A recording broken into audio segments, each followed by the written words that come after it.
我觉得转移一下注意力蛮好的，是个方法。我觉得每个人都会尝试各种不同的方式，然后都是为了让自己变好。但的确，可能在尝试各种方式，你还是会有很多挫折，就你可能会觉得好像没有用，然后好像事情还是反反复复，这都很正常，都是很正常的事情。你认识你也是这样子吗？对啊，我是这样子走过来的。我觉得好痛苦哦，好烦哦，超烦！我很不喜欢，我也很不喜欢我自己这个情绪。这个情绪，我不想要影响到别人，因为就像是我觉得我对 Chris，可能如果我有一些我的情绪，然后都会吓跑别人，就像是我吓爆我前任那样子。然后每次只要想到我吓爆我前任，然后我的控制欲啊，或是我的不安全感啊，怎样怎样的，就是那些全部都一口气发作的时候，我就会觉得啊，我果然是不值得被爱的嘛，因为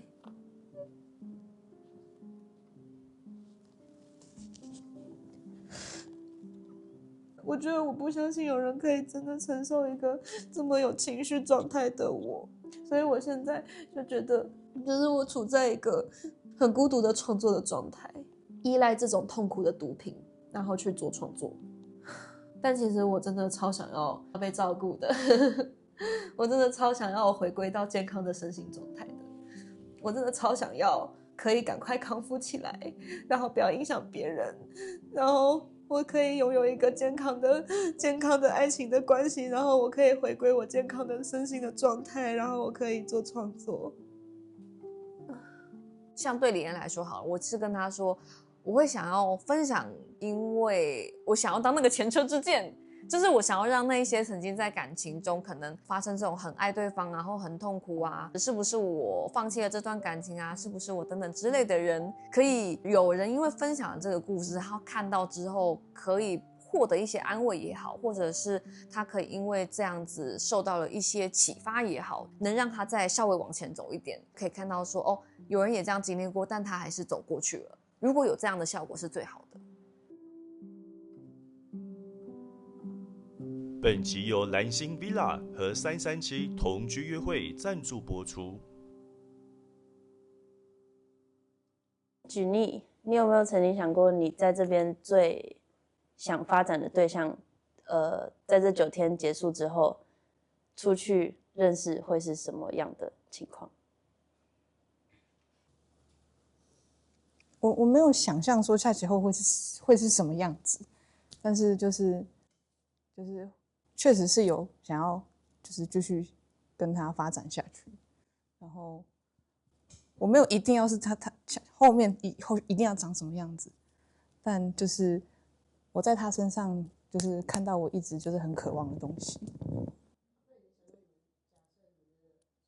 那我想问Alpha，我先讲蛮多话，我先讲蛮多话的，相对不要再逼了，点你好就点你了，少在讲这种话。没有。好，来，你也把你的官方默收掉一下，试试看。来吧，你要问吗？还是好 Alpha， 你曾经有在这个节目中就是你已经努力了，可是你却没有在对方那边得到任何回应，而选择放弃吗？为什么？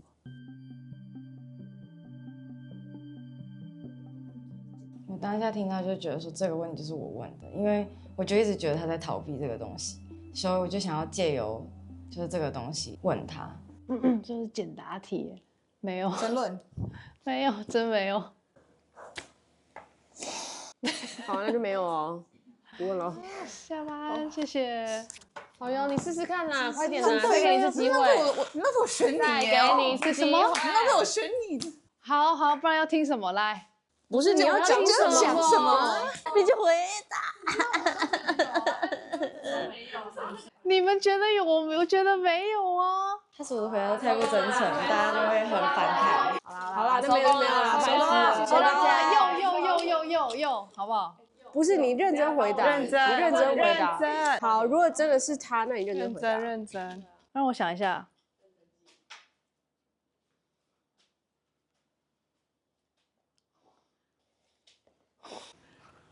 啊，算了啦，真的算了。好嘛，不要这样，我认真回答一下。他要认真回答喽，算了他要认真回答。对于大家激烈的反应，我吓到了耶！我不是惊吓的那种，但是我是意外的。我想说，本尊我都不知道我对谁有感情，你们都比本尊我还要了解，是为什么？我事后还跑去问了一下我的 bro， 所以我到底对谁喜欢？那我怎么有点不明白，什么意思？我没有看懂啊。对啊，然后哪一个 moment 让大家觉得我真的到现在还不知道，问不出个答案来？本尊求救，本尊不理解，需要一些具体的事迹，不然这谣言哪里来的？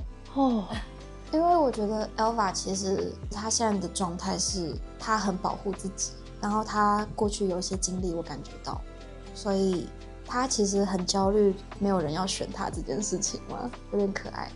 我觉得他一开始确实是有一些好感的人，就是外表上，因为他对外表要求超高的，但是他觉得有一些人的谈吐啊、脑袋啊什么的，就是他可能觉得没有那么对平吧。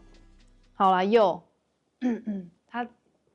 他开门进眼的那一刹那，我觉得哦，这人是精致女孩，很漂亮。然后后来他选我当床伴，我们就聊了蛮久的。他给我的感觉是跟进门那刹那的感觉不一样。然后今天是第7天了，他每一天给我的感觉都是出乎意料。他每一天早上起来第一句话都很奇怪，就是每一天有解锁对他的新认知，但是他都没有要选我，这样可以吗？但是你有表达吗？有啊，我每天早上跟他说我很爱他。但你刚才海后那一集，你又说你没有认真，对啊，救命啊！有啊，而且他听过我的悄悄话啊。对啊，但他还是没有选我，我超心碎的啊，可以吗？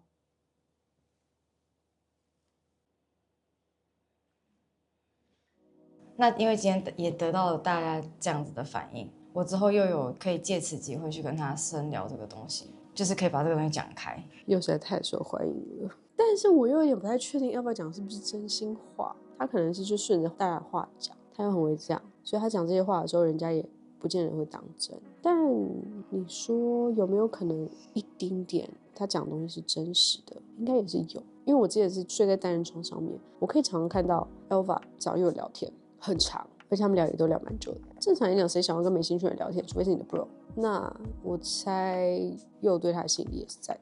像比如说佑就会觉得他很不真诚，可是其实我觉得那个不是不真诚，那是因为他太保护他自己了，他有太想要保护的人了，他有太想要守护的人了，所以他选择隐瞒跟保留。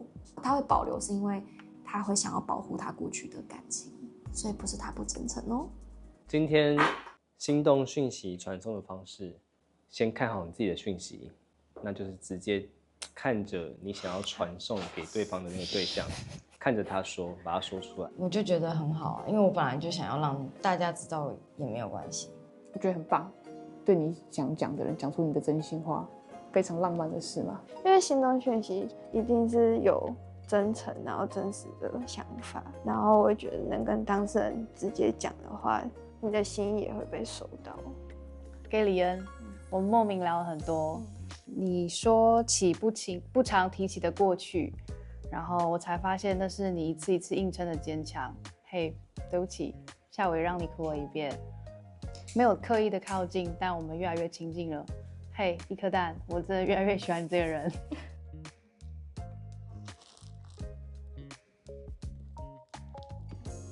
李恩的反应是差点又哭了。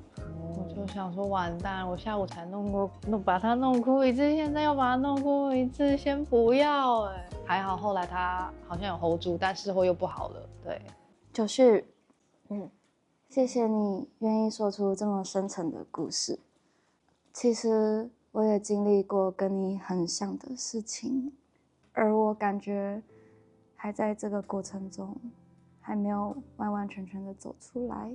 我也是个彻头彻尾的恋爱脑，前任的创伤反应也连带影响着我，让我觉得自己常常会有好像走不下去的时候。其实，在当室友的期间，你好几次特别对我的关怀，我都觉得特别的开心。然后我觉得那个眼神看我的感觉，你观察我的状态，就是你好像有看到我的状态，所以你才会对我有特别的关心。我觉得能够公开揭露自己创伤的人，都是非常勇敢的人。谢谢你。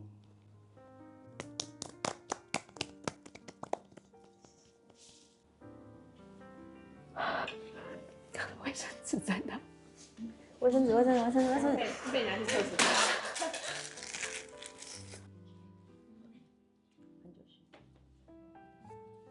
李恩特别写给我，我觉得很感动。他很谢谢我分享了这段内容，然后也去讲述他为什么被处罚到。我也提到说，他有觉得可能在宿舍我们当室友啊，或者是其他相处的时间，他觉得我有照顾他的情绪这一个部分，就觉得他也是一个温暖小可爱。就是让我想到我过去的情感，然后我觉得能够把自己的创伤摊开来讲的人，都非常非常的勇敢。这句话不是只对九旭说，其实也是对我自己说。我觉得能够很真诚的面对每一个人，是一件很勇敢的事情。即使可能会受伤，但只要学习怎么样修饰语言，然后保持善良，保持温柔，真诚的讲出一些话，即使会很赤裸，但是依然是非常棒、非常勇敢的。很谢谢他把这个故事讲出来，让我有更多的反思。小泽就是很抱歉今天没有配对成功出去约会，但我是真的很想再跟你约会。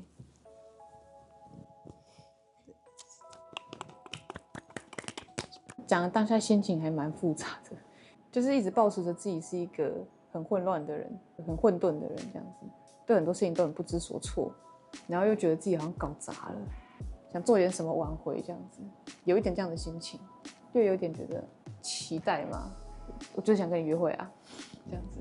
有看他的反应吗？因为你其实我没戴眼镜，我不敢戴我的眼镜，我真的不敢戴。故意不戴吗？我是故意不戴的，没错。我不是不想看到，我是有点不敢啊，会很害羞啊。那个环节结束跟我说的时候，我就已经知道。不过也蛮谢谢他的，就是还再用一次这个行动讯息，就是再跟我讲一次。早上那个环节没有写我的，他可能怕我的解读是说他对我没有兴趣，就说他还是想约我出去后，我已经觉得就 OK 啦，就我懂。小哲，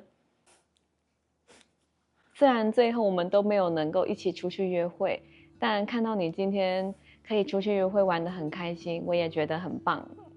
谢谢。是你，能把自己的伤好好讲出来的你，超帅的。不管还需要多久，你一定能透过这个节目看到已经改变了好多的自己，不仅能爱，更值得好好被爱。Love you， 超帅的，谢谢。我就觉得很感动啊，很开心。就他已经安慰过我了，他还要安慰我。我就说我们会变成很好的朋友吧。我就说，这我昨天就说过，我昨天课堂讲的。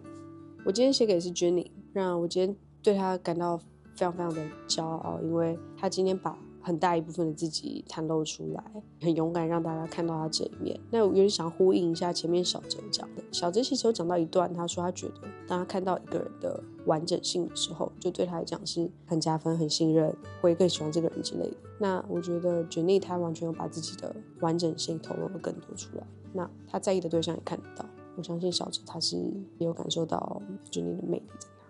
好，我也是给 Jenny。我觉得当你真实的啊，完全被听了啦，有卫生纸啦，哎，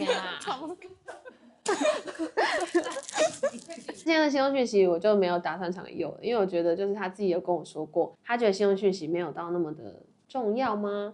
可是我也不是因为他完全的影响，就是我本来就蛮想传给 Jenny。我前一天就想传了，但是我只是不想让佑觉得我三心二意，而且因为他说他可能感觉到对方在乱放线的话，他就会冷掉，所以Alva这点就是要再加油要成为我的竞争对手的话，不要乱放线，要够坚定，这就是他的，要了解一下啦。就是当你真实的面对自我的时候，我真心觉得你很棒。面对事情的一些思考的时候，我其实也觉得你是一股清流。这2天开车兜风很自在。当你在忘记是哪一天了，前几天的时候在餐桌，刚好我还没就寝，然后看到你刚好来，你想要跟我分享事情的时候，就是你有跟我讲，你知道我感觉到我很累，可是你当下这个情感你很需要，真的很需要跟一个人讲。然后你说，如果你当下没有讲出来，可能需要消化个几天之类的。所以我觉得那时候我们是有彼此接应对方的，因为其实我那时候状态也蛮差的。然后我看到你，我只觉得这个人根本什么事都不在乎，不是那种一时的不在乎，就我会觉得这个人是一个清流，在当下你也有一个让你觉得很触动你内心的事情想跟我说，我想要留在那边听你讲完，回过头来就是感谢我这件事情，也让我觉得是，我不知道那是感动吗还是什么，我觉得就是有被回应，然后我觉得很棒，就是愿你放手去爱。我后面其实是写了放手去爱，海阔天高，而且我还以为是你要念，是我叫你要唱出来。哇！太讨厌，真的很谢谢你那天，就是我其实知道你真的很想睡觉了，只是就是可能就你刚好经过，然后 Chris 也刚好经过，就真的那天真的就一直很想找机会谢谢你们2个，就是愿意听我分享这样子。不是我不愿意分享，我是真的很害怕这个状况会造成别人压力，因为很多人可能没有遇过像我类似的状况，所以比较不太会去知道给怎么样的回应，然后反而把整个气氛搞得很糟糕。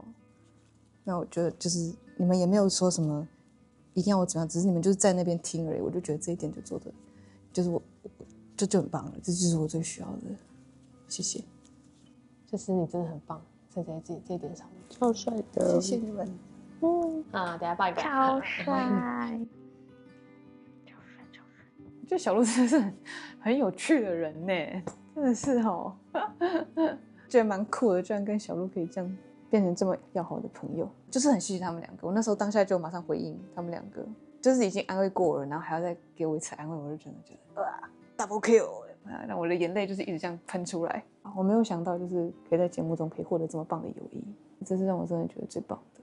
然后他们2个其实也都很真诚的跟我分享他们的故事，可能出社会这么多年来，很少有机会可以遇到这么真诚的人。但我知道佑他有说过他觉得我还是可以去交朋友，我觉得他应该也分得出来我对哪些人是朋友的相处，所以我写给君那些话也很明显，就是鼓励他勇敢追爱，还有面对他内心的课题，跟希望以后可以一起出去玩。我觉得这些行动讯息的内容都还蛮正向蛮正常的，所以 OK。我写的蛮短的，我可以小移动吗？可以。我是想跟李恩说谢谢。抱抱魔人。今天抱睡。我快哭了。不要哭，不要哭。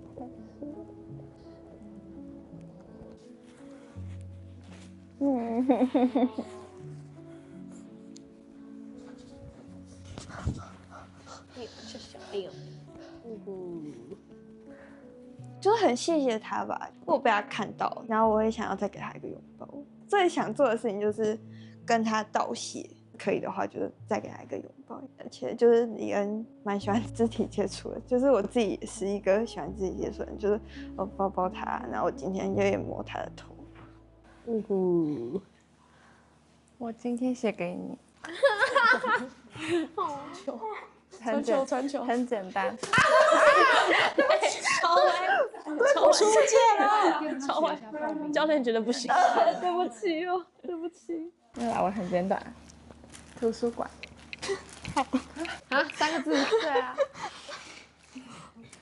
我本来就想写给艾莉，因为我就想表达说，我今天真的跟她约，我觉得很开心。我一开始就想要跟她讲，就说我之后还想再跟她一起出去玩，所以我就约了我们今天在讨论说，如果之后想约，想要去哪里，就是这个图书馆这3个字是这样来的。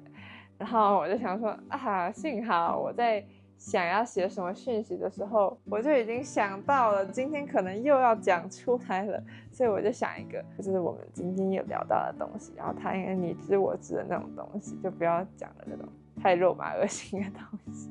后来知道说要深情款款的讲出来之后，就觉得那我就深情款款的说出图书馆。那我们之后可以一起去图书馆，他就说可以啊，然后之后，所以我们就想说，就是下节目可以一起去图书馆，就是看要去哪一间，而且我们还讨论说，就是可以进去，然后3小时后集合。就是开心能在每一次的对话解锁更多的你，有几瞬间感受到眼神发光的时刻，然后谢谢约会，体会了久违的恋爱氛围。我觉得蛮开心的，就代表我们的想法跟感觉是一样。我确实在每一次的聊天当中都有更多的认识他嘛，然后我自己觉得他也很愿意分享，不管是他很私下赤裸的那面，然后以过往的感情经历，我觉得他都很坦白的跟我说，不管是好的不好的，我觉得他给我感觉是没有在藏的，所以我就觉得他某方面应该是也是很信任我，然后很谢谢这样的他。我们在交流的时候，我觉得都是很真心的，他应该也有感受到。吃饭环节啊，他帮我夹菜啊，然后我喂他那个甜点的时候，还有我们走去车上的时候，就是手牵手这样子走路，就是有让我小体会到久违的恋爱感。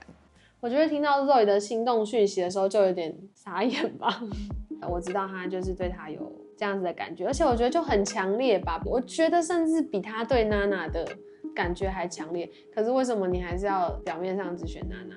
就直接说啊，不用这样。我觉得他真实面对自己的情感也很好啊。因为我其实前面他对娜娜的时候，我也是一直鼓励他勇敢去做行动的一个人。可是我觉得我跟他的友情也没有深厚到我会想说，哦，那我退出。才认识几天了，我跟你就是也没有到这么让啦。你直接表达这件事情，我是赞赏的，我是认同的。就是环节完之后，他就会说什么哦，明天应该会有什么时间什么，那你就可以多去找他。我想说，我知道，我自己会去，我要去，我自己会去，你们不用怂恿我或者是什么 cue 我，不用给我找机会，因为我觉得这就不是什么机会不机会，我自己可以处理。开始在闹脾气了，今天开始在爱生气了哦。我很期待接下来跟你一起处理跟接受关系中会遇到的问题，然后谢谢也珍惜你的真诚跟透明，很暖心。好，好，等会他们不在一起就太难说上，对，太难了，太难了，我太难了，真的。我当然知道他是写给我的，就是我们两个真的太公开透明了，就是连昨天晚上明明活动比较早结束，然后大家都比较早睡，我们还是聊到很晚，就聊到日出都还没洗澡。我觉得我们对对方的了解程度已经算蛮多的，所以他的心动讯息那样子写的时候，我就觉得我对他也是抱持着同样的想法，也是谢谢他的真诚跟透明。我写给 Scarlett， 因为那天我们刚好写信用讯息之前，我们在房间里面聊天，然后我们就是聊到我们吃饭的时候产生的一点小现实问题，然后呢，我们就非常的在同一条船上面，很努力的解决了那个问题。所以信用讯息的内容就是写说，我很期待跟你一起去处理跟接受我们接下来会遇到的问题，然后谢谢他的真诚跟透明。因为他要真的很真诚讲出来，跟这么透明，才有办法一起去解决问题。所以要先谢谢他的真诚，因为如果他不真诚，我们没办法解决问题。哦，超过10个字哎，今天比较长哦。哎，今天有用心，今天有用心。谢谢你今天有发现我的不对劲，然后即使很难，还是愿意把脑袋打开，跟我认真对话。其实我当下就知道，我讲出来他一定会察觉不对劲，但有时候就是故意讲出来的吧。真的也是谢谢他愿意讲，我们都不是单方面的，然后沟通过程是很难的，就觉得我们在乎的事情好像蛮像的这样子。好，我是给肉姨，根本不想听他系统讯息传给谁，传给什么内容，因为我就知道他们今天去约会应该就会互传。当然你传给我，可能你才尴尬吧，因为我今天不是传给你，超靠背。感谢今天的约会，改变了很多想法。跟你聊天的过程中，让我对未来的生活有了想象的模样。也谢谢你的出现，让我知道这个世界还有一个跟我那么契合的存在。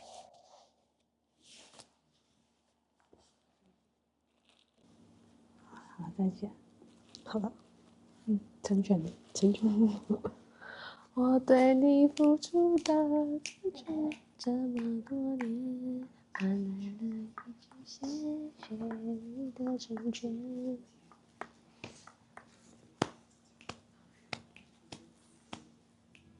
佑的行动讯息也写回去，我再次吓到，我完全没有发现的一条线。我也算是半诚实的在告知他们说，就是我今天跟周瑜约会很开心，然后他可能也许不是只是姐妹的身份。我其实也想让他知道，说我整个约会下来的感受是什么。因为我也没有很认真的就是写过行动讯息。我今天听到佑的行动讯息，其实我很感动。他说他之前的行动讯息也都是打的比较简短，但他今天很认真的打了一篇长篇，而且听起来是很用心的，然后发自内心的。然后他今天也跟我说，他真的今天最想约会的人就是我，所以他也很直接的选了我。他都会很直接跟我透露这些，加上行动讯息那么真诚的跟我诉说他现在的感觉，然后我就觉得非常感动。所以我刚结束前也有抱抱他。好像我是说，哦，好了，在一起啦，什么约定在一起这样。跟你讲，真的有一个谚语是什么？小三变正宫哦，还是什么？乍听之下会有点暧昧，可是我觉得偏朋友感，懂做人，那就希望我不要感觉错误。可是确实，我觉得在其他人的耳里听起来是有点暧昧的。没关系啊，我们就看后面的发展吧，因为我不知道他到底想怎样，我不知道他到底在搞什么。啊，我只能说他有尽全力表达啦，就是可能他讲说个性上他觉得相处起来开心很重要啊，还有说他觉得我做的某些部分都有符合他想要的这点，我觉得这是他好不容易挤出来的一段话，因为他就是会觉得害羞尴尬什么的，那希望也不要是我自作多情。那如果最后他选择 Roy 跟 Chris， 我觉得也没关系。我当然心里会有波动，可是我觉得我不会因为这样就觉得自己不好还是什么的，我觉得我很棒啊。不会因为这样子影响到觉得自己的自信还是什么的。那一直能怎样？我们为什么每天都把事情搞那么严重？没有，我们没有把事搞严重，只是觉得说我们要关灯讲比较好讲，是不是？关灯讲。哎呦我的妈呀！你怎么这么爱跟大家在关灯呢？哎呦，我没有，我靠，我要关灯几条线啊！我真的是一进来就被傻眼了。我想说好啊，请问我要睡哪里？我真的也很困。真心话环节结束之后，我有主动去找 Elva 讲这件事情。然后 Elva 当下其实是觉得说，哈，有什么好讲的？因为他又是一样，就其实他是很希望这件事情很明确，但是他又喜欢先推开人家。我算是也已经摸透了他是这样子的习性。我被抓回来，很严重的聊一聊。他说：“来，躺好，我们聊聊。”我说：“这么严重？资讯会过载，我真的没办法。我最害怕大家就是说我要跟你聊聊。”我真的是压力山大。我刚刚不是讲到那个袒露心声的部分吗？你说你第一天觉得我们感觉很近，然后呢？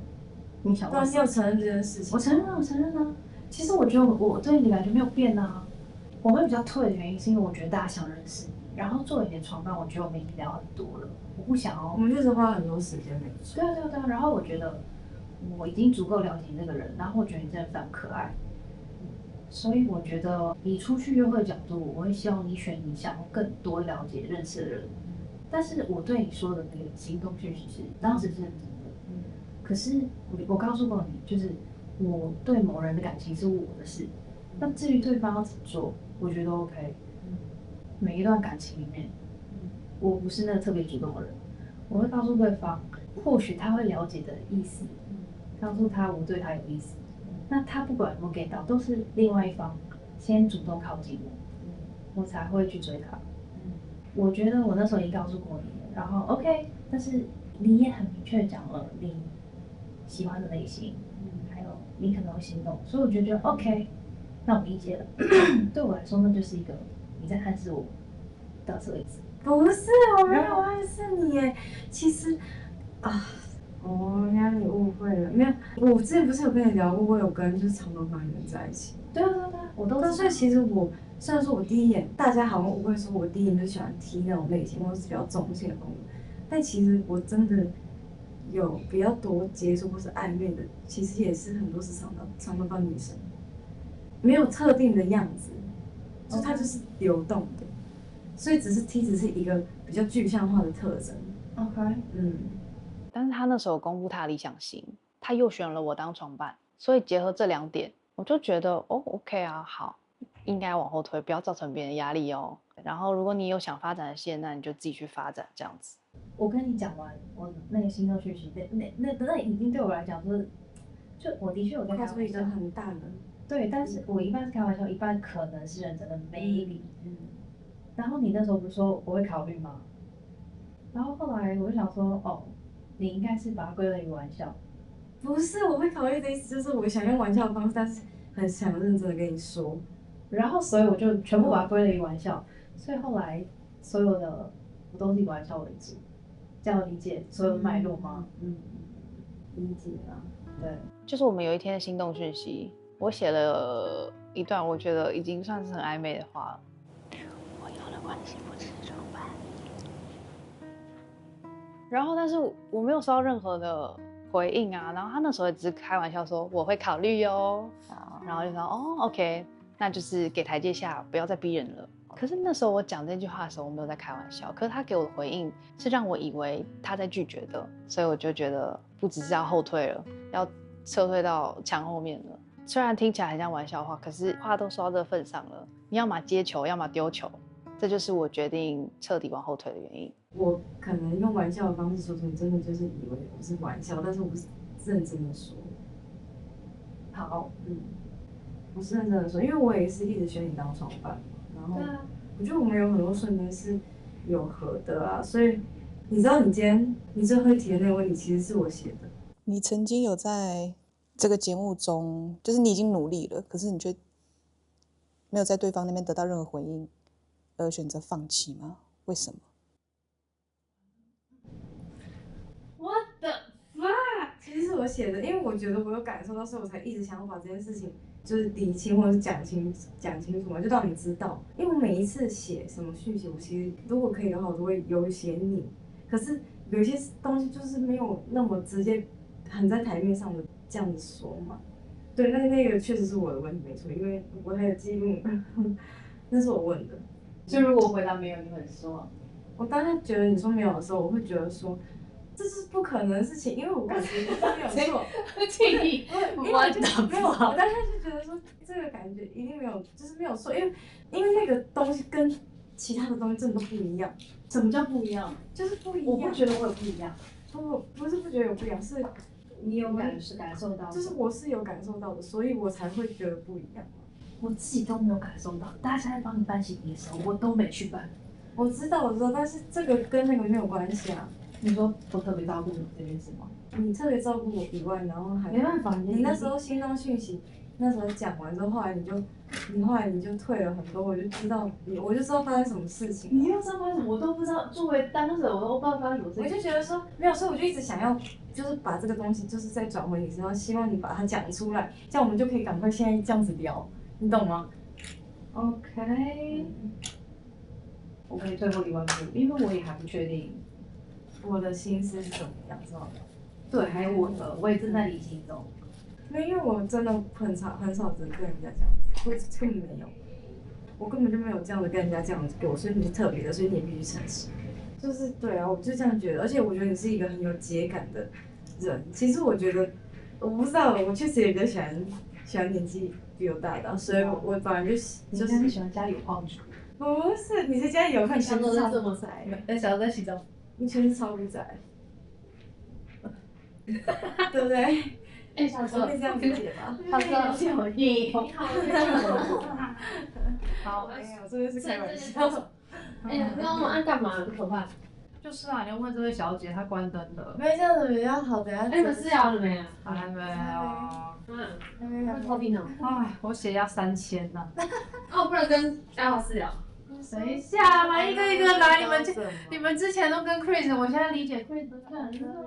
没有，是因为你自己找我的、啊。我没有要找你，我把我想跟你把我叫起床。我没有叫你讲，你睁眼看了我，所以我才跟你讲而且我今天还叫了珍珠奶茶给你，不是一直嚷嚷你要喝德政吗？干，我帮你叫了德政。我没有说我要喝珍珠奶茶，我想喝甘蔗酥乌龙。OK， 没有办法叫。而且珍珠奶茶，你特别为我叫吗？还是你还要叫别人的？要说真话来讲话，虽然官方就是对我特别帮你叫的。我不要听官方，你奇怪。谁在乎？对，谁在乎官方说法？而且我还要跟你们一起录，我不管啊。不是，你们聊什么跟我？我可以下去了吗？现在应该没有我的事了哦。哈？不是你们聊什么不关我的事，我不会，我会不会怎样？我会不会听？而且我都你不会听，你他妈在旁边，你耳朵你不会听，你先把你耳朵戳坏。我看我明天买个助听器给你。我就耳背啊。好了，你再给我们一点时间，让我们先聊完，我再去找你，可以吗？没有，我就想在这，没有，又没有别的房间都没有，烦嘞。你就要待在客厅。就知道你们这次要聊什么东西，我都已经听，我早就已经知道了，又没有差。好，要不然你不要偶包啦。我就没有差。我们有差是别人吗？对啊。干嘛？你他也有差，我也有差。我今天为什么没有？还没啊，就是因为你在这聊不下去了。算离开。转身离开。Sorry, please get out. 说不出来。他之前是别地方聊完，就是三小，真的我在床耶，真的我在床。不是，现在就剩这一间没问题，能怎样了？真的吗？只剩这些？他们两个好像在房间。只剩这一间还有小静那间。我要等厕所没？好啦 ，get out, please。我们要聊很久吗？没有，10分钟，剩在那个房间。开始根本就不是这个房间的人，然后真的一直赶这个房间的啊，不是，就只有这一间。赶地基主走。还有你可以带上门吗？谢谢。不让。好 ，get out, please. Thank you, bye bye. See you later. 9分钟，好，你说。你想要我怎么做？怎么说呢？你一直在疯狂打断我们思绪，我每次讲到某个比较重要的部分了就。但是有些人就是会一直进进出出，就是我们会有偶尔被打扰一下，只是想要进来凑热闹的，我们就会说，请给我们一点空间，我们想要聊一下这样。就是发现这件事，然后就会让我觉得，感觉拉回现实的感觉，然后去思考很多。毕竟因为我们就真的在现实中不会认识彼此，然后我就觉得，那这样搞不好就只是因为这个，然后让我们有了一点点连接，然后也因为出去约会，然后等的，我发现了我们的共同点嘛，然后就因为这几点，就让我觉得我们好像就真的很适合，可是搞到就是3天过后，一切就完全不是这样。确实。但是好像也不会有答案，就真的就是要等3天过后，出狱之后，再看看要干嘛。他就也陷入可能看天花板发呆，然后思考这样。我就问他在想什么，然后他就说我在想你在想什么，还有之后要怎么面对一些未来的事情、现实的事情。然后我们就开始一样一来一回的想把这件事情说清楚、解开。就是在外面认识遇到的话，就完全不是对方，对，所以就是所以才会很觉得，那我现在是不是就在做一个很不理性的决定？对啊，但是因为来这里，然后认识之后才发现我们是思想上很合的人，语言也很相近，但是你又是我平常不会想接触的人，不想平常不会主动接触的人，所以就很矛盾。但是我是真的觉得你的心理一直很酷，就是这个要思考很久才有办法回答，但我就用很酷这个词概念。但我同意，就是出狱后的那种会马上那个感觉，就会马上很明显。对，我就觉得我都已经南辕北辙，不管是居住地还是职业，是全部都所有东西，对，所以就觉得好像21岁这种事情，我也还好，先放一边，先放着，等再谈。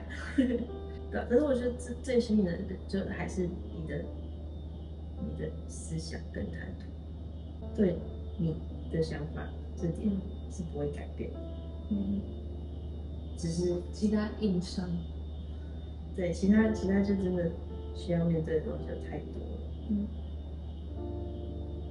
然后其实我也很难不保证，假设我今天就是跟你这样心灵长期，可能有确定说要交往的这个方向发展，的话，但还没有交往，但我可能就会觉得，靠啊，我每2个礼拜去大舞厅就可以认识一堆人，那我为什么要，就是为什么要选一个我要这么辛苦的？对，我觉得我很难不保证我会有这个想法，但可能就是要这件事情就是要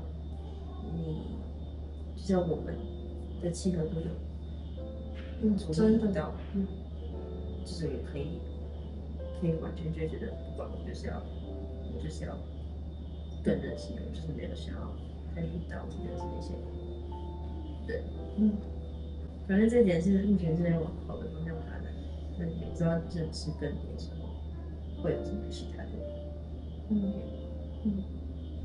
我不会再像之前那样子高标准，就是也不是高标准，就是一看到一些什么就全盘否定，因为我觉得尝试之后是不一样的。虽然我才21岁，但是对我也学会可以去尝试一个人。讲好像我经验比你多，还是就年龄比你大一样，但是我真的觉得认识懂了之后，反正我发现就真的没有那么容易，遇到一个人。我觉得就是真的要到，我真的很确定我们2个真的很合，然后我真的就是我很不想要错过这个缘分的话，就是那肯定是完全可以不去任何活动，对，还是完全可以去。就如果我女朋友要去哪活动，我会去。I mean， 对，就是对，就是完全没有想要找其他人的这个想法。可是我是一个勇敢的人，或是这样子。勇敢的人，对，是一个勇敢。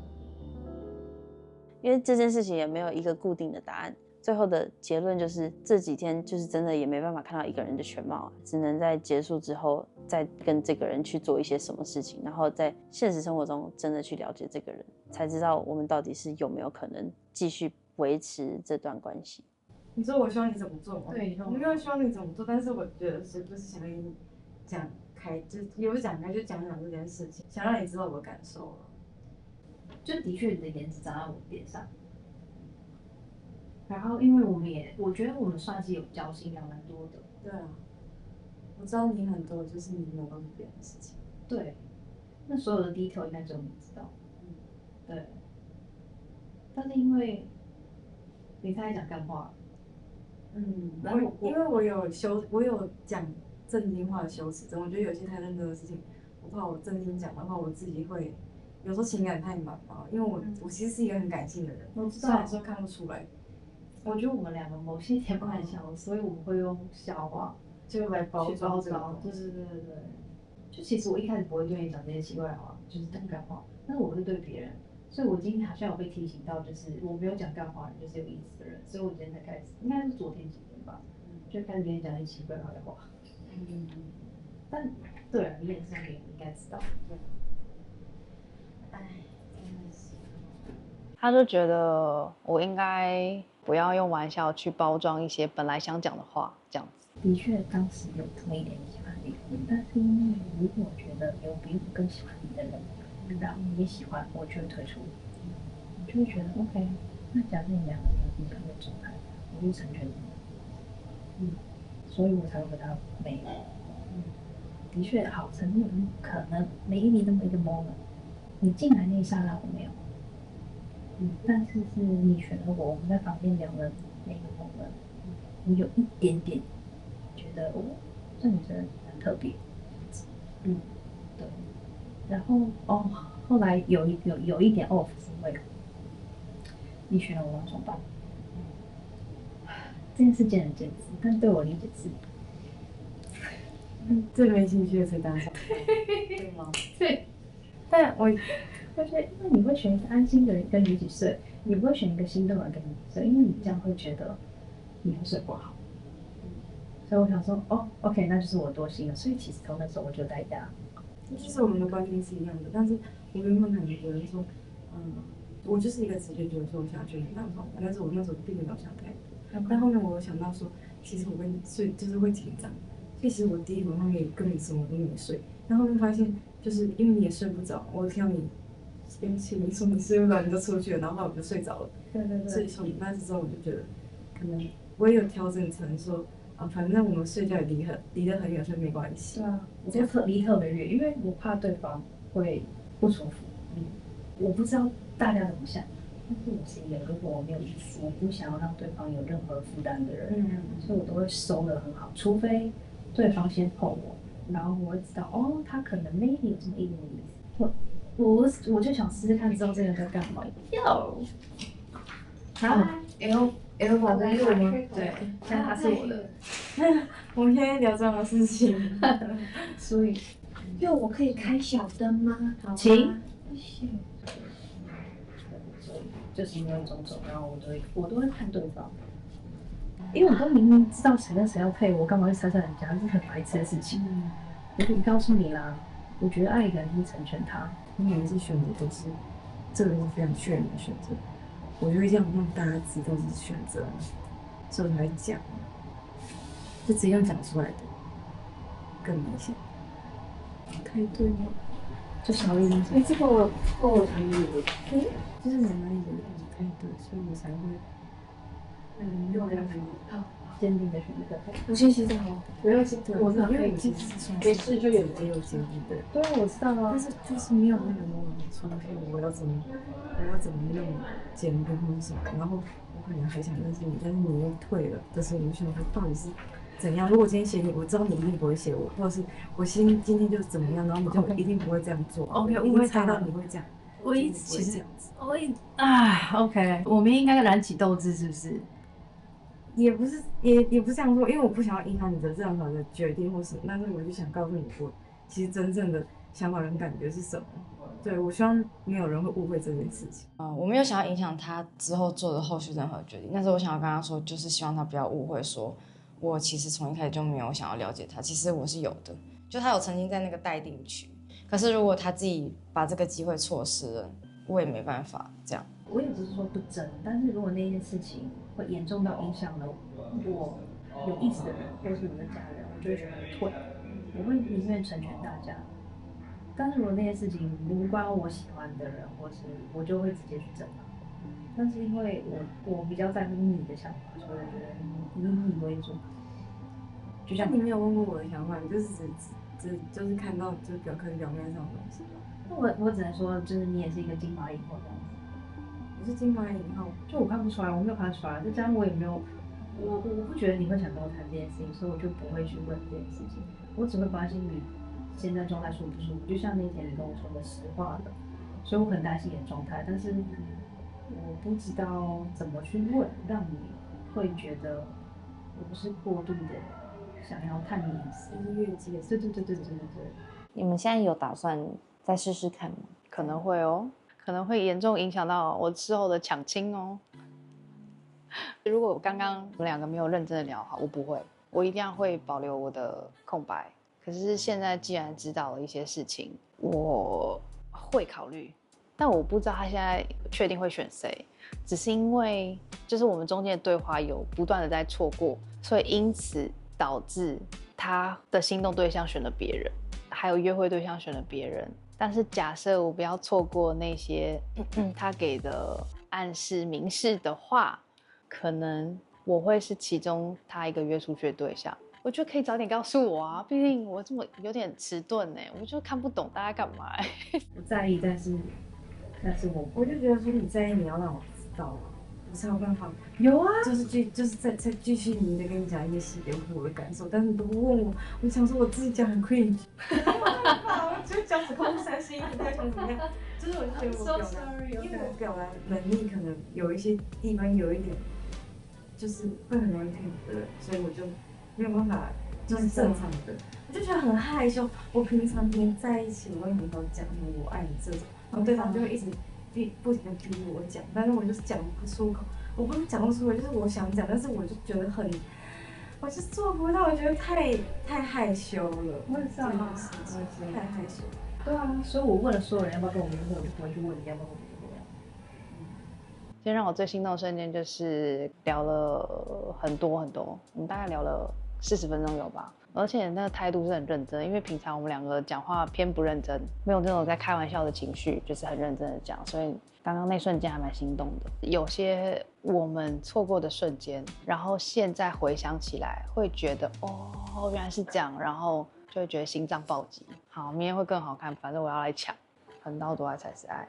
没有办法，我们老是被激啊，大家都说结果论啊，我必须付出一些行动。我必须。请看。但你觉得下一个目标你会有吗？我当然会啊，你一定会跟我联络，我一定会尽量联络你，认真的约出来。刚还在说你手伸出来，然后你说干嘛？他说那你下节目之后要跟我联络吗？我说会啊。他说你真的说话不真诚，我们打勾勾。然后打完勾勾又不放手，我想说现在要演哪一出？我真的看不懂啊。我是想说，我不知道怎么反应，应该是这样说，就觉得其实你可以早一天跟我说，我今天就会努力抢亲，毕竟今天都是最后一天的约会，你现在跟我说有点太迟了，小姐，千错万错都你的错，有，开玩笑的，没有啦，情敌太强大了。但我不知道为什么我今天就是感觉就是想要素颜来缓解。我是会哭啊，哭了半天。每次都哭啊，你的预感真的越来越准了。对啊，原来我是会哭啊，预感真准。我没有100%的确定，小时候想再跟我约会，但是会高几率，就觉得他会写我。所以你觉得他现在小手心的手会是？当然也不能100%确定。那你觉得大概吧？这样？应该是吧，因为他今天就写我要约会了，应该就是。可是我觉得我自己很白痴，我觉得我每次总是这样子去搞砸一切的感觉。不会呢，这小事情啊，又不是只有你们没出去。要么就是坚定的选择，要么就是不要。我不想要采取选择之一，因为我觉得就是私底下就是讲的话，我是相信的，我也觉得是真心的，就是我收到他的名单，只是可能就是在大家面前或是基本面，人家真的讲的很少啊，所以我觉得很容易让人家觉得我是他选择之一，我就觉得感觉很强。而且因为喜欢被选，没有人被选啊，没有人被选，我觉得就是如果你有别的选择，那我就没有选。就是代表你不够坚定啊，而且因为他自己也说过，他喜欢主动的，然后他喜欢就比较玩防线的，所以从我跟他开始之后，就完全没有玩防线。我就是都是以交朋友的那种，我完全没有在就是想要去认识别人或了解别人，我把前面的线都切，该切都切，要把也切了，拿来切 Scarlett 我也切了，就是都是已经清楚。天啊，谁来劝劝你啊？真的不知道该怎么做嘛，你就是不会觉得肚子上飞。我要问一下那只暴龙，暴龙，拜托你，他根本就是死羊。我是一只羊。他现在真的不知道该怎么办，队友。怎么办？你是不是开始过去了？请问你就过去，你就过去，你就像这两讲话。对你就在讲什么？我没有办法像跟你们这边滚来滚去一样跟你们讲话。不是，你就跟他讲那种超不重要的话，然后讲一讲，他其实蛮能聊的、啊，对，蛮能聊，只是他不会做第一。对啊，你搞不好你走过去，他就已经很开心了，然后他就会开始。快点啊！我支持你耶，不可以这样，我一定要看你赢。这个就是小鹿很会了，你就跟他说话。干，我不要你说。小鹿就是随便一句拿个东西，然后弄个早餐，或者随随便便就可以聊到人家。我完全不。所以呢，我们要输在这点嘛，我们要输在这么肤浅。不能输在这种东西上面。救他！不行。我对佑其实也蛮好奇的。这个好奇的原动力可能是那个吸引力让我对这个人很好奇，的确会很想靠近这个人，但没有办法靠近的原因可能就是竞争者真的有点多。不能输，就去问他说你洗澡了吗？你后房了吗？之类的。你不能输。我们现在身为他的军师，他是不能输的，他没有理由输。你这样真的不行，真的不行，你硬吃一饼，他硬那么多。我软实力不够啊。哦，哥，硬实力，你就走过去，然后你甚至搞不好可以不用跟他讲话，就看着他几眼，然后站在那边，然后他可能就会说啊干嘛？然后呢他就开始讲一些有的没的，然后跟讲一些奇怪的。真的，你可以的。不然你看我出去的时候，你也不是要就是也不是一个就暴龙心态吗？就可能会有点怕输吧。就从小到大，我并不是一个很常输的人。现在竞争者有点多，然后他看起来又跟很强势的竞争者看起来就很有戏的时候，我就会觉得，哦，这看起来有点输的样子，我就会有点没把握。请问你的心理障碍在哪里？为什么你不敢主动跟他讲话？我不知道哦，可能我竞争对手有点太强。我觉得就是那种，如果真的我现实生活里没有遇到啦，可是假设我真的遇到一个我看得到有很多竞争者，然后竞争对手又很积极的那种，我就会觉得哦。竞争对手很积极，我们不就是努力把价格做低，然后呢差别化吗？你这个你应该比我懂吧？你很厉害。要差别化，他会讲干话啊！你有什么？你有他们超多东西可以 promote 好不好？请问？现在只看到竞争对手的好，然后不去展示自己的。竞争对手就是会讲干话而已。真的啦，真的。他就是赢在会讲干话。不是他没有赢，他没有赢，他没有赢，我不亏。哦，你到底干嘛啦？哦，我真没想到从第一天会演变到现在这样子。你就跟他聊那种就是展现你的魅力呀、你知道魅力就是要过去，他就会被你吓到了。你就是要过去，过去。没救。在我过往的经验里面，我都是羊驼，但是我虽然是羊驼，那些暴龙也都是我一开始就看好的，我只是动作没有像那些暴龙一样那么明确，但是我会回应，而且是好好的回应，不是被动的接受而已。那我同时看得到暴龙他们的动作是什么，所以有办法百发百中，就是很臭屁，但就是的确在感情经验上，我有兴趣的对象我还没有真的失手过，全部都中。这是我第一次遇到有兴趣的对象对竞争对手的兴趣的浓度看起来比我还要高的情况，所以我会很却步，也很不主动。他们如果大家来咨询一个21个24岁，对羊驼，所以21岁的羊驼。我跟你说，这种东西真的就没有那么复杂，你就是已经经历过太多生理思考太多了。但就是你就喜欢就冲啊，随便啊。他如果没有喜欢你的话，他顶多就是少跟你讲几句脏话，你有损失。真的，你没有损失，你现在不作为才是损失。看你可不可以用一些 marketing 的话说服他。Just do it 。Never give up， 永不放弃，立刻负责。没有人懂立刻负责。分到了吗？真的分到了。看不下去，我们明天开始帮他搞。你看，我们得提前结束我们的这个，对啊，我们的这条线。我这条线被卡住了，你不去找他，我就不选他。这好，所以然后不准，这样就非常好，这样你也会想要赶快帮助他。好，不准，不准，你们没成，我们就没成。你们没成，我就不成。就要不成一起不成啊！要不成就不要成啊！因为我在乎我。你以为啊？我很稀罕的。我想要超烦。小月，你知道画是谁？是谁？那谁说？我知道啊，你为什么知道？因为我拍了门缝。谁在考？你真的拍门缝？对啊。你很会把谁在考哦？这个。广告时间。如果你可以自己进去恋爱女子宿舍，你会最想要玩哪一个环节啊？我全部都想玩欸。现在真的可以了哦。啊？可以吗？现在我们在办3天2夜的线下活动，节目里的环节都可以亲自体验哦。那去了之后会有哪些活动啊？像是羊驼与暴龙、心动拍卖会和真心话大冒险，而且线下活动没有摄影机，不会有被拍摄的压力。这真的很棒欸，甚至不用有跟外人出柜的压力。对啊，在蓝狐盟的社群平台发布日期后的1周内报名，还可以有9折优惠哦。报名链接可以在置顶留言找到。这样子就现省1180了耶，赶快找我们一起玩。啊，但我昨天有那个我有意外，肉也跟佑啊，他们两个有线哦。他们不是现场在。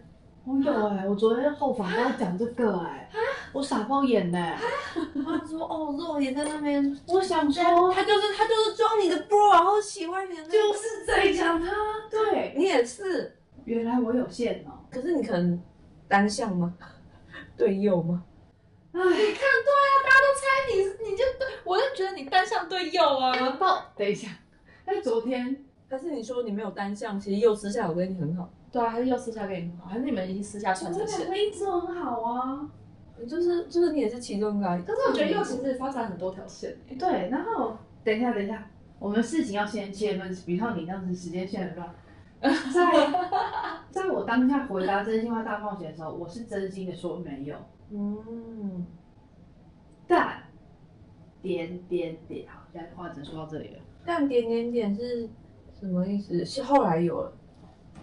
讲完真心话大冒险，我干，所以你其实也很有线嘛？你在那边，后来讲完真心话大冒险后，就是我就跟那某几位嘉宾讲完话，我才发现这样子怎么啦？听不懂哦。这样就是好，就是可能有，但是我自己不知道。为什么可能有的你自己不知道？你不知道你自己喜欢他，还是你不知道他有对你有不错的好感？我说我啦，我现在都在讲我的感觉。我那时候没有要装，我没有要闹大家，然后故意隐藏自己说没有。是我当下的我真的是没有。我的回答都是建于当下那个 moment。就像之前很多采访，然后你每一天就觉得这个婊子每天都在变，因为我每一天的当下都是讲很 real 我，可是隔天呢，就是相关事情的人就会跑来跟我讲一些什么，然后影响了我昨天的决定。所以我每一时每一刻的答案都是真实的，但事后我都对我的选择答案后悔了。哎呦，你好了，就我没有要欺骗各位的意思，就像昨天那个约会卡，就是我其实没有写。你这坏坏，所以怎么样都不可能跟我配交完成。因为我就觉得我想约的人我都约完了，我没有想约的人结束。所以当下我那时候，但你也没有想要再出去的人，没有啊。所以我当时会回答没有，是认真回答没有，我没有在开玩笑。可是如果现在的我重新选，我不会这样留空。所以你会选谁？我觉得要选我了。谢谢。对，下班。还得是你耶，还得是我啊！必须得是拜托，我们两个，拜托，我们两个超 sweet， 我们两个超 sweet 好吗？我们两个早上约了在田野间3个小时。就是因为我觉得我跟佑有一个很酷的共同点，是之前在可能跟另外一半上没有的。我们早上都很喜欢喝薏仁浆或是燕麦奶，但是这个我们身边的人几乎都没有，因为我们就是喜欢喝，然后也健康，还有我们两个都很喜欢去洗头，因为这本来就是我个人的兴趣，而且我从小到大就是有这个兴趣，我觉得这是我休息的模式，我就很爱洗头。可是我身边没有人这样，又是他本身也很爱做这件事情。这几天因为就是他可能发质的问题，他就一直有说要去洗头，然后他身边就是可能其他人也有说什么 OK 陪他去啊，可是我就觉得如果是我的话，我不是陪你去，我是真的想跟你一起去，我就是真的自己也想做这件事情。然后他昨天就跟我说，就我们明天早上可以去洗头，他说我们就可以早上10点或是什么10点半出门，他说你帮我跟工作人员讲一下，然后因为他开始现在已经会使唤我了，然后我就说好啊，因为我就是真的也想去，我们就安排了，他就叫我早上叫他起床，然后就有定闹钟，结果早上起来的时候想说先下来用点东西吃，他已经在楼下等。我跟小鹿约去洗头，是我们本来就讲了很久的洗头。然后昨天我在肉爷面前也有特别跟肉爷说我会约小鹿去洗头，因为我跟他出去约会又常跟他待在一起，好像有点忽略他的感受嘛，所以就想要真的给他一些相处的时间，然后也让他觉得说他这些付出他也是特别的啦。虽然说这样子好像有点贱，你说有点贱的原因，就是好像很渣，因为他会觉得说，就是现在我们单独出去洗头的这个情况跟在节目上面的那种约会又是不太一样的，等于它是一个最特别的存在。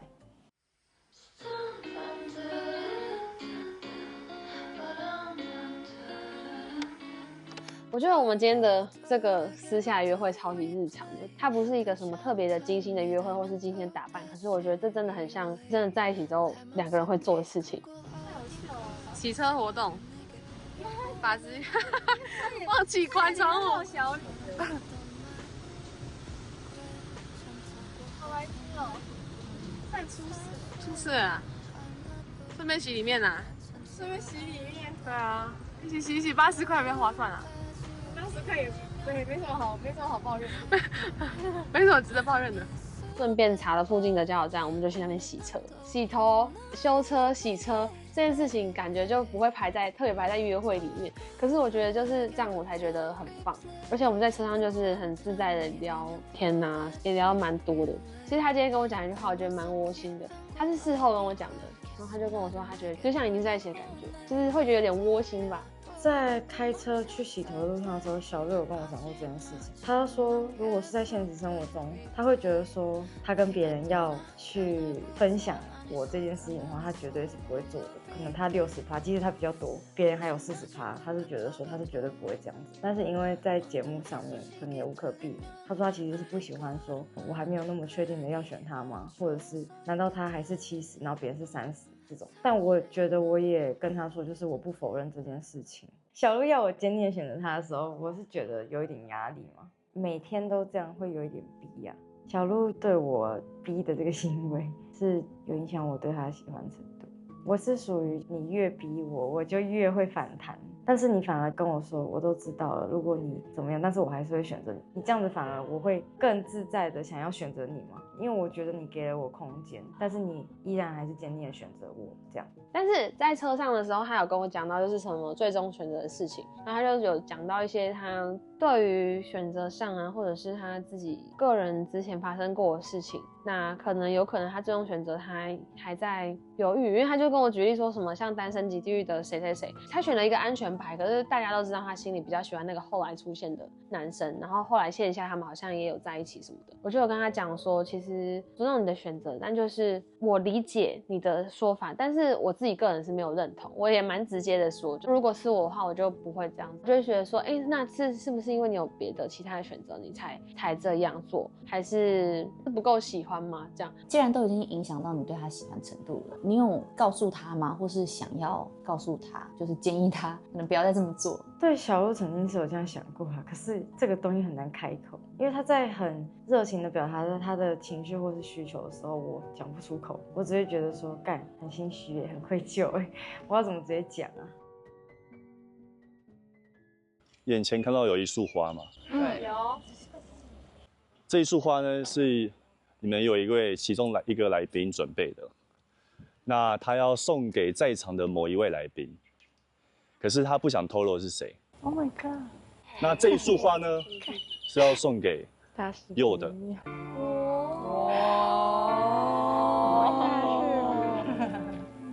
大事不妙，谢谢，下次言必哇 ，OK 好尴尬，香槟 girl， 第一场，对，第一场，借付小费哈，对，但是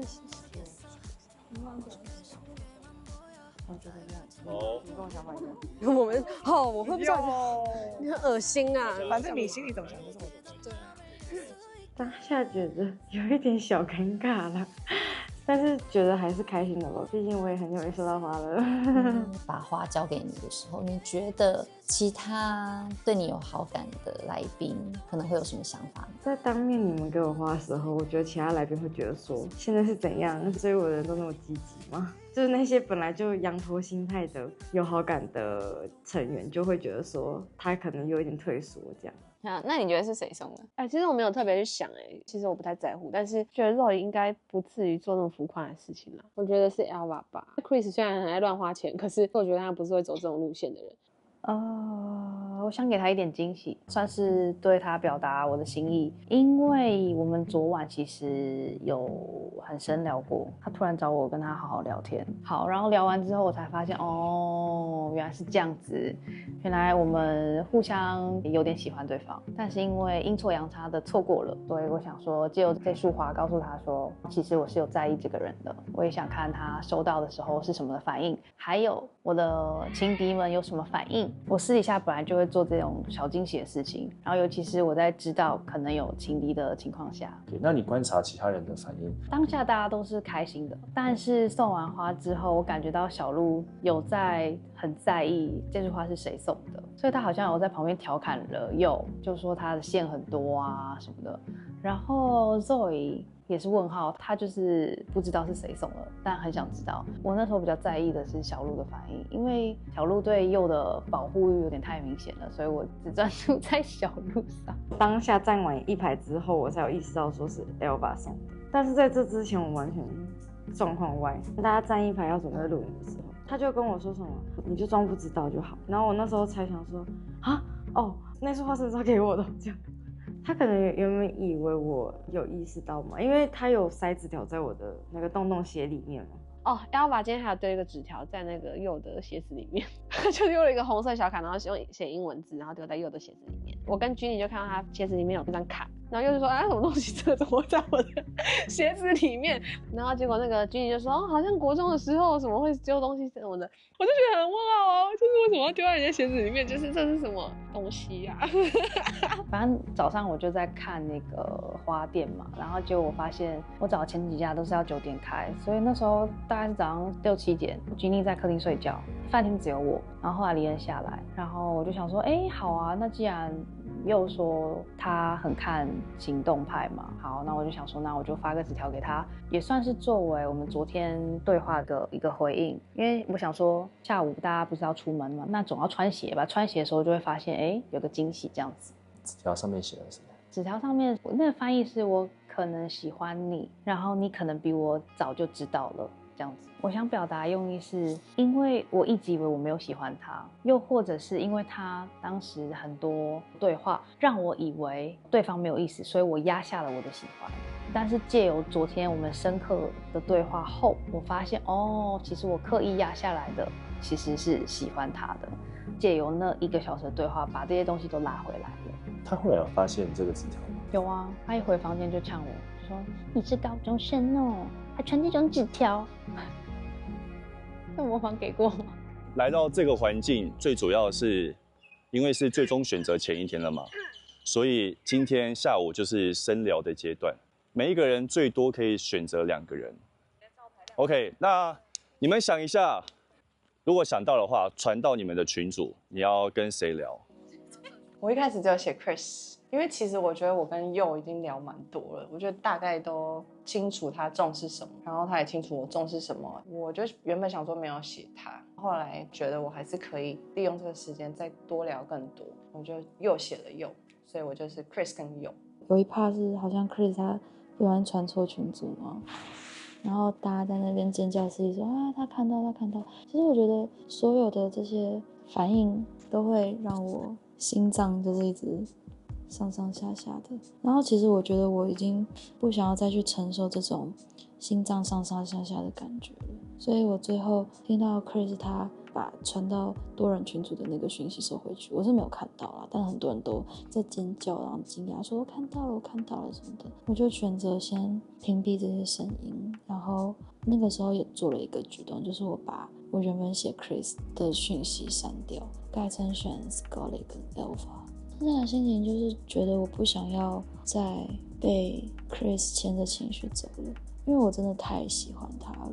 我发现我自己对他的那种喜欢有点不太正常吗？就是很像是第一次谈恋爱的小女生的感觉。其实我觉得对我自己的状态来说，并不是很健康的。Hello， 嗨，我们聊天吗？你不要一副好像怕我的样子啦。我没有怕你啊。那你知道为什么会找你聊吗？因为我们刚才车上说可以聊啊。好轻松的感觉哦，真不错。对啊，喜欢那就聊一下。好啊。选 Scarlett 的原因就是因为想要多认识 Chris 啊，旁敲侧击下，因为 Scarlett 他算是节目期间来没有什么聊到的人。到现在我本来一直都很坚定，就是只有想要选一个人。可是因为他的线太多条了，炙手可热。然后我中间其实有跟他小吵架，就是对啊，他有跟你讲过这个吗？我可能讲了也忘了。我觉得蛮好的这个个性，对吧？很好、他跟我分享的事情都不用担心啊，很好很好就是我们中间有小吵架，然后我就觉得啊，沟通好 K 哦，就是吵架之后他好像就一直盯住一个状态，因为我发现他可能是一个比较想要保护他的自我的人吗？就他可能他觉得他自我的那条线被踩到了，然后我就觉得哦，好吧，那就好像在他的那个情绪状态下，我没有办法再跟他进行更深入的对话了。然后我那时候其实也有情绪，然后我就跟他讲说，那我觉得我们就先这样。对 ，OK。然后我现在心里面其实就觉得，哎，很纠结，因为就是看着他，然后一直跟各种各样不同的女生，想杀，没有啦，没有，还好，但反正就是你对他的喜欢也不是就是全方位的都有吸引力嘛，就只有某一部分。对啊，可是我会觉得说，是不是因为卡在一个状态？对，但是我不想要再继续去想这件事情了，所以我就觉得，如果一开始聊没有很顺的话，就是只有生理性喜欢的话，那就抛个媚眼，彼此互相，对啊，彼此互相感觉一下那个性吸引力就好了，就好像也不一定要怎样。我现在看起来是你自己理性上分析的蛮透彻的，然后你自己也知道该怎么做，只是你感情上就放不下而已。我就默默的看着他跟别人，然后心就然后就想说，好啦，反正事情就这样嘛，搞不好他最后会选别人啊。那我问哦，如果他选的那个别人，然后就是你想选的那个人，然后你的那个人他也选我的那个人的话，那会是，那就超有趣啊！我觉得会超有趣。你有想过这一层吗？没有，真的哦，完全没有。你很坚定的相信吗？对啊，他们两个不，就是不会。其实我会觉得很明显，要不是因为年纪差的关系，那跟 Chris 超配的。Chris 就喜欢反应快，喜欢灵敏，喜欢会读空气的人。那可能就是很灵活吧。那非常擅长表演啊，年纪那么小就知道什么时候该讲什么样的话，什么时候讲这样的话对方会开心。他才21岁耶，这真的是天赋。我真的是31岁才学会这件事情。果然有分天才型演员跟经验创伤型的这种笨蛋吗？我看他都会就是勾，但是他我不知道那个是什么样的一个状况，因为我自己本来就是跟别人身体界限蛮重的，所以我自己是不会这样子去碰朋友，或是我没有感觉的人，或者是就算是我有感觉的人，我也不太会去碰，所以我不知道他的想法是什么，但是我知道很多人的身体界限本来就没有很清晰，对，很清晰，但我觉得他的那些举动，对我想选择的人，我就是你不会不舒服吗？我会不能理解哦，真的哦，对啊，你说你也对我的那个人，然后你不能理解为什么他要这么做，对啊，真的哦，因为我不是会这样子的人啊，我就是身体界限很明显的人啊，对，我不会对一个我没兴趣的人就是一直勾肩搭背的，对不对？我就觉得很烦啊，所以我在看的时候，你能懂我那个烦的感觉吗？我不是会在意他跟别人有肢体接触，是我不能理解为什么其他人如果没有对他有好感的话，为什么会有这些肢体接触？因为我个人对肢体界限蛮清楚的人，我也不太会跟朋友有太多肢体接触或者勾勾手之类的。看到别人这样子的时候，我会不能理解，不只是其他人对其他来宾之间的互动，我也会不能理解。如果他们两个都是完全纯朋友，然后也看得出来不是那种好姐妹的话，那我就有点不能理解为什么就是他们可以很自在地做这件事。当然没有说他们不好，就是我不能理解。可是重点是他对其他人，或者是他可能真的喜欢的更有兴趣的人，就没有做出这种事啊。你觉得是这样吗？他对我想选的人，我觉得比较是一种很友善的，他把她当妹妹。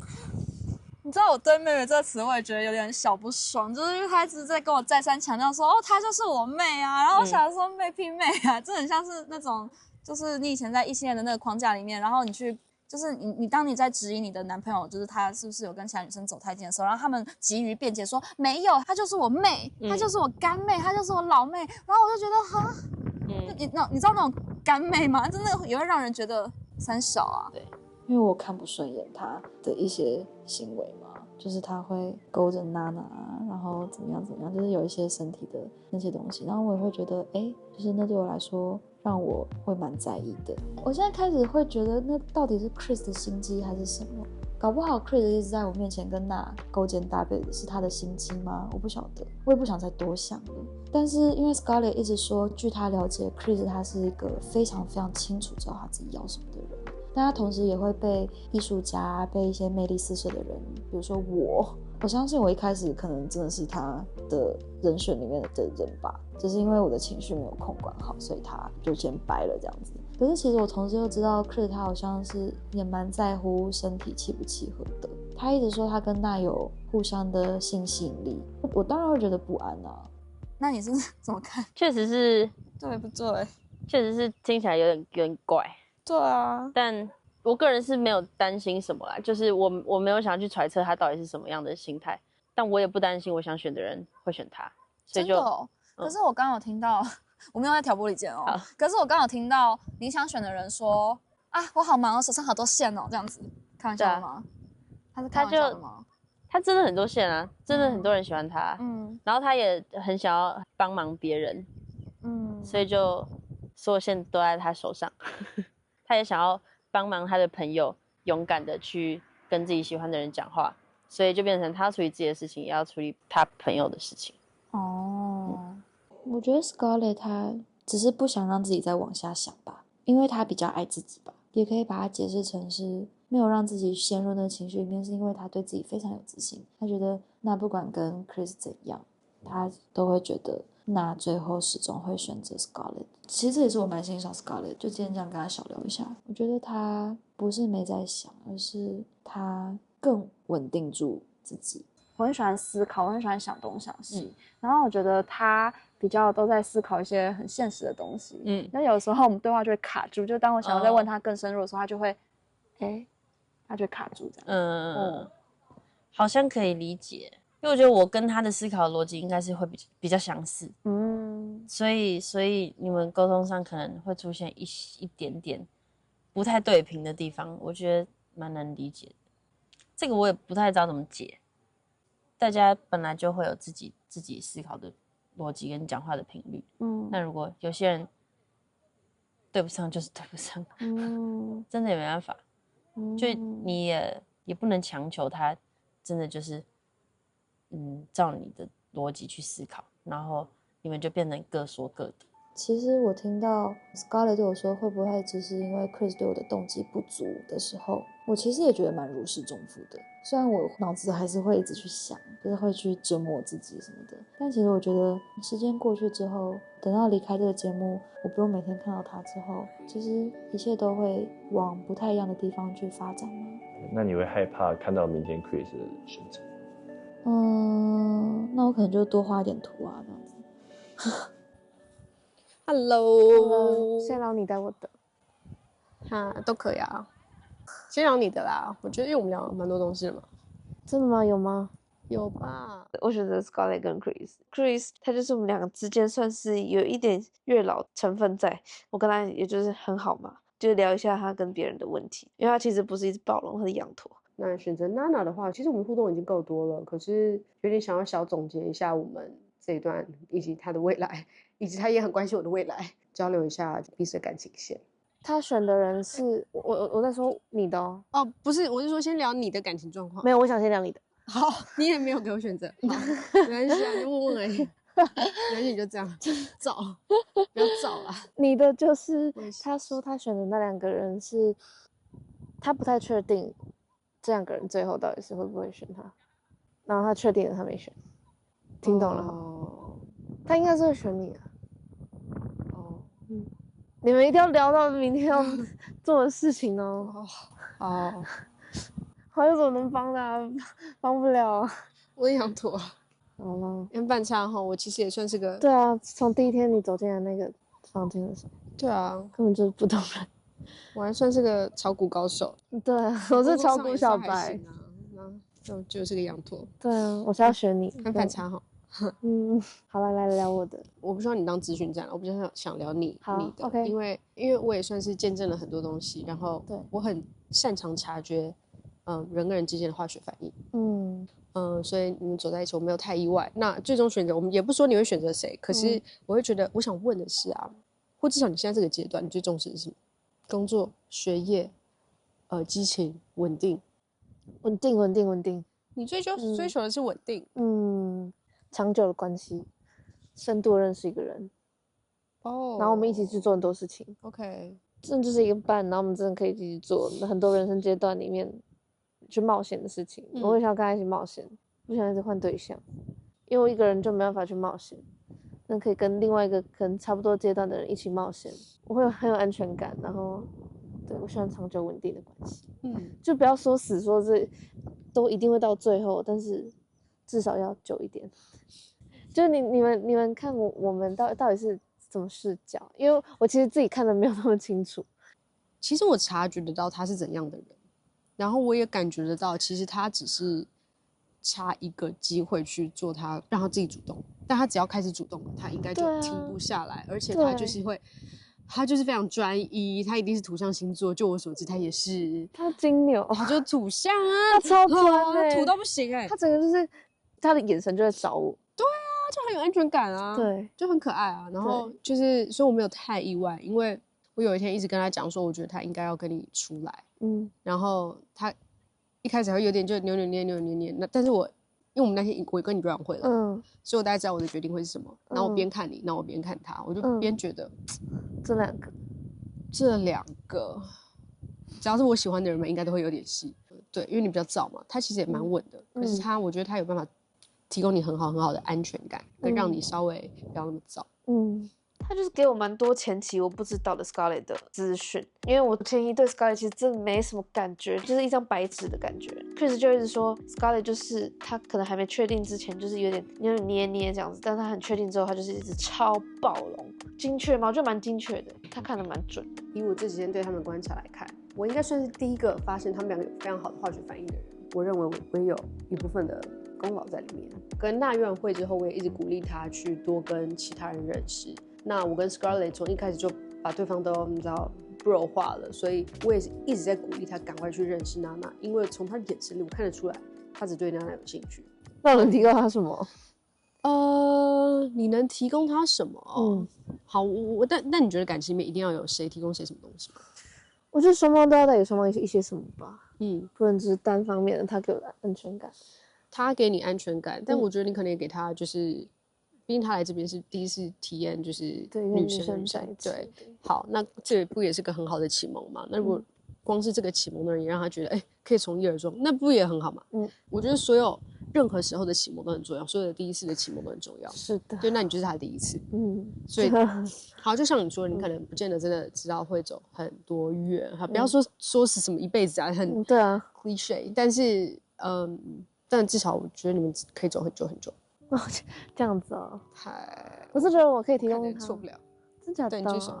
我是觉得我可以提供他一些他生活上没有的，就是帮他的平淡加一点调味。因为就是每天鬼点子很多。那你会不会担心，就是如果你说你是调味，那会不会有其他调味剂出来？其他调味啊？你会不会担心自己输其他调味剂？但是如果他真的让他那个调味剂影响他的话，那我好像也没有那么。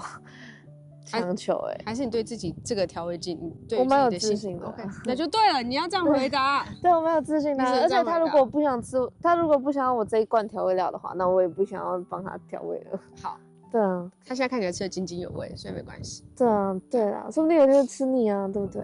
这也是需要面对的问题。那你觉得我跟这个对象，就往后可能最大，你看到我们可能会发生的问题是什么？其实我看到的问题可能是比较是距离相关的而我觉得不仅是限于台湾哦。好，你之前跟我提过，你其实可能有进修的计划，不管在国外的哪里，或旅居。对，我的理解，他其实也想待在国外哦。不是在台湾。确实。对，那我看到的是一些比较物理性的硬的问题，但这对我来说很加分嘞。很加分的点是，如果一个是会想往外跑，跟一个他只想待在台湾的人，我会完全选择想要往外跑的人。OK， 对，因为我觉得我也不是对外面没兴趣的人，我对外面是有兴趣的。然后说不定就是一起冒险，我们可以一起冒险。对，这也是很加分的。距离对你来讲是个问题吗？你想过吗？不一定远距离就是一个问题，近距离也是一个问题。所以好，那假设我们现在是远距离，那我们就解决远距离的问题。但是如果我们有一天是近距离的，我们也要解决近距离的问题。反正见不到面就是远距离嘛。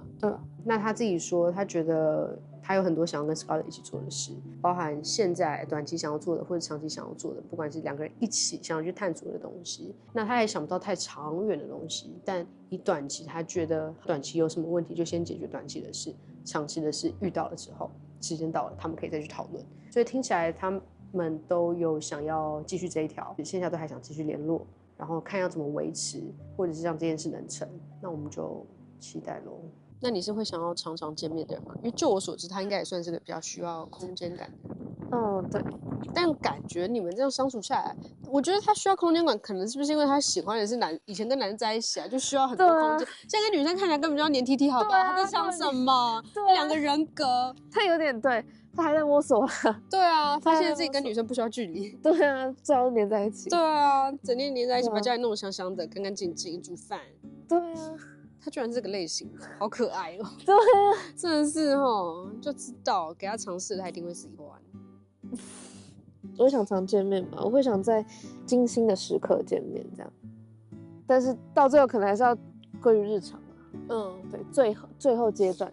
就于你可能曾经有约会过，然后也曾经很有好感过的 Chris， 现在在分析你跟另外一个人的感情，你是有什么感受？就是我超爱 Chris 的他就把我当一个小妹在看。我们之前也超级的坦诚说过我们之间的关系。他说这边可能对他来说最有吸引力的是我，但是我们因为硬实力的差距关系，我们就真的不可能啊，所以就你不用多想什么，就直接讲开就好。然后他家就是对我很好，他就是一个大姐姐这样子，然后我就是很开心可以遇到一个像他这样的人，他也愿意这样子的关照我，所以我觉得在跟他讲话的时候是非常舒服。嗨，脱个鞋哦。欢迎光临买凤。好的，来，请问，干嘛？你有写我吗？有啊，你有写我。我第一个写你还要写谁啊？想知道。Zoe。哦，你要写 Zoe。对。怎么样？你有写我吗？那肯定的呀。哎呦，我就是肯定有写你啊。哎呦，发誓，我对你发誓。我相信你。好的，好的，发誓。好，你要问什么？因为要聊这种选择吗？你自己有什么想法吗？本来我的确的最终选择会选没有人，就像某一天的约会，我其实没有选任何人。就昨天的真心话大冒险的那一题，我当时写说没有，也算是半真心，因为一开始的确有，但后来你也知道过往的经历，所以我会选择把它压下去，所以我会把它认为是没有。直到后来你找了我聊聊，然后我才觉得哦，原来是这样子。你选择那个人，如果在节目上没有选择你，你自己是会怎么样吗？就是你会误特别会，心痛。你会误会他，就是他可能真的不想认识你吗？还是其实他只是因为没办法，压力之下？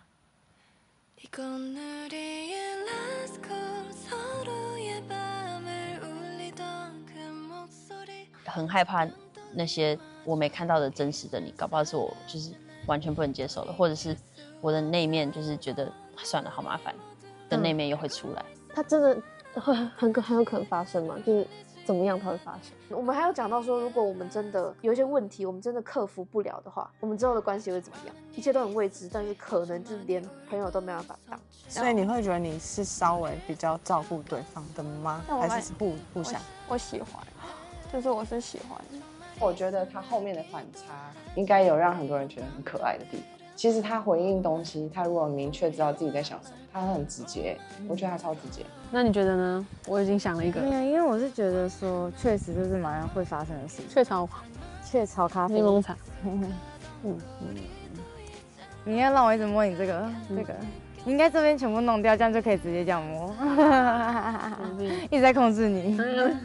小鹿就很明显，我每次看他就是超级殷勤，就是随时无刻按摩，然后披外套什么什么，我就想说没有啊，我就想说 OK， 就觉得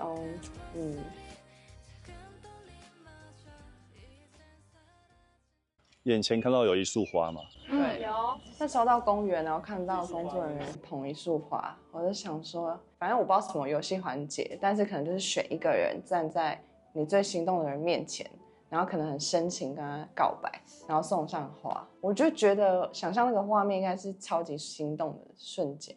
那你现在直接模拟这个？不要，什么模拟啊？什么？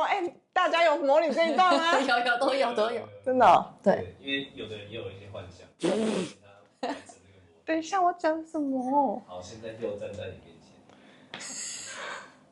等一下，我想一下。好，你想一下，没关系，给你时间。等一下我自己模拟一下哦。好。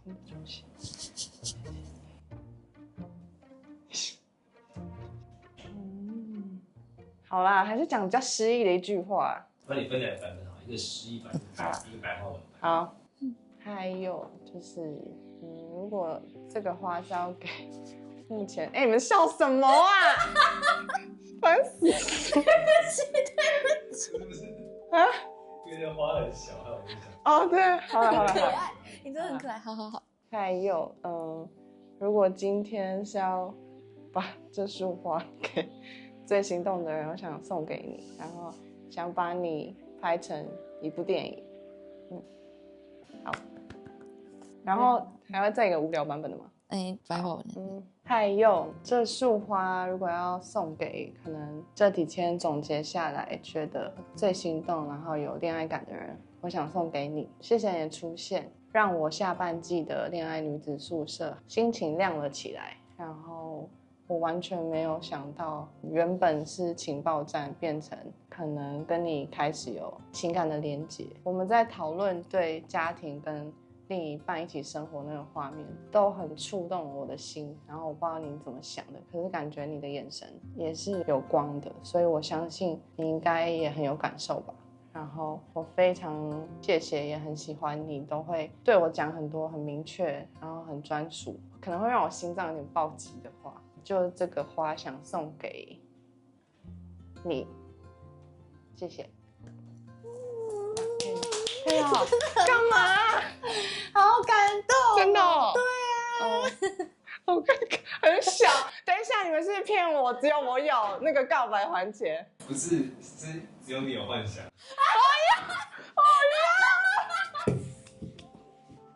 我要！我刚才很真心相信你们说每个人都要拿这个小花。我真的很像在拜拜。我要！刚刚那段真的太好笑了。如果你还看不够，欢迎加入我们的会员，1个月只要100块钱。对，反正我那天非常以你为荣。真的假的？非常啊，祖先有到我讲有到以我为荣这种，我以你为荣啊，我以你为荣啊。其实能在大家面前讲这么赤裸的事情都很不简单。哦，因为确实生活中没有什么机会会讲这种事情了，就是通常不太会，可能大家都会想把自己就是弄得好好的样子，